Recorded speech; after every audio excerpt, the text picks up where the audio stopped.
በስመ አብ ወወልድ ወመንፈስ ቅዱስ ሓደ አምላክ አሜን። ናይ ቅዱስ ሚካኤል መዝሙር እንኳዓጽሐኩም አሜን። ቅዱስ ሚካኤል ፍታዊ ንኹሉ ምሕረት ይረክብ ኪዳንካ ዝሕሉ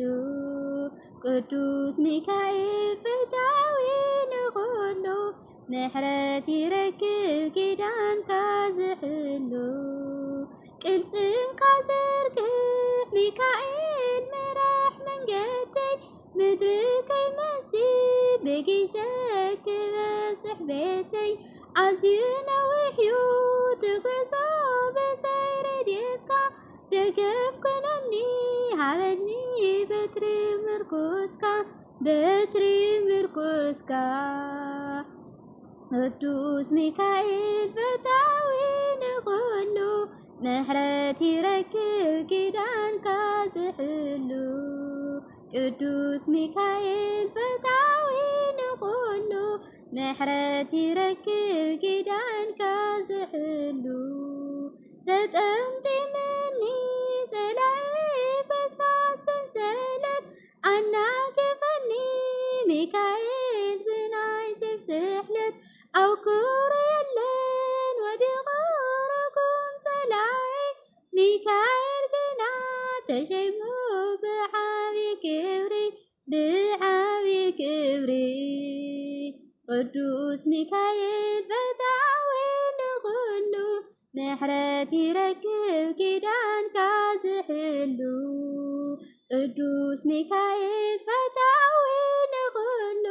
ምሕረት ይረክብ ኪዳንካ ዝሕሉ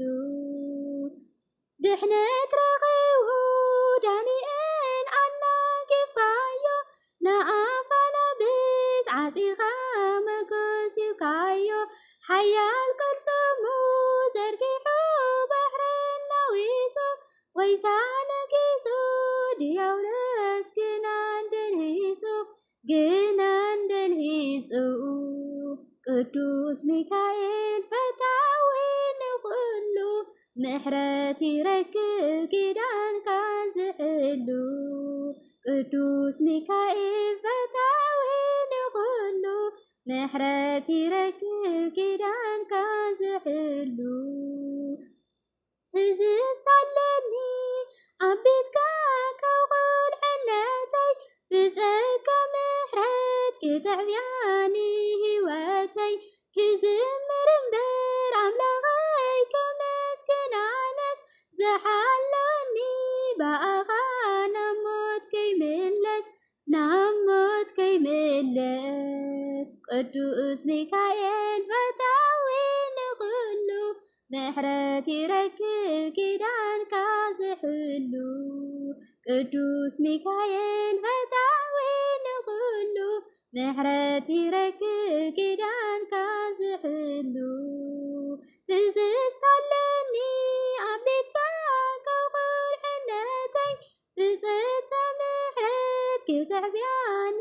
ህይወተይ ክዝምር እምበር ኣምላኸይ ከመስግናነስ ዝሓለወኒ በኣኻ ናብ ሞት ከይምለስ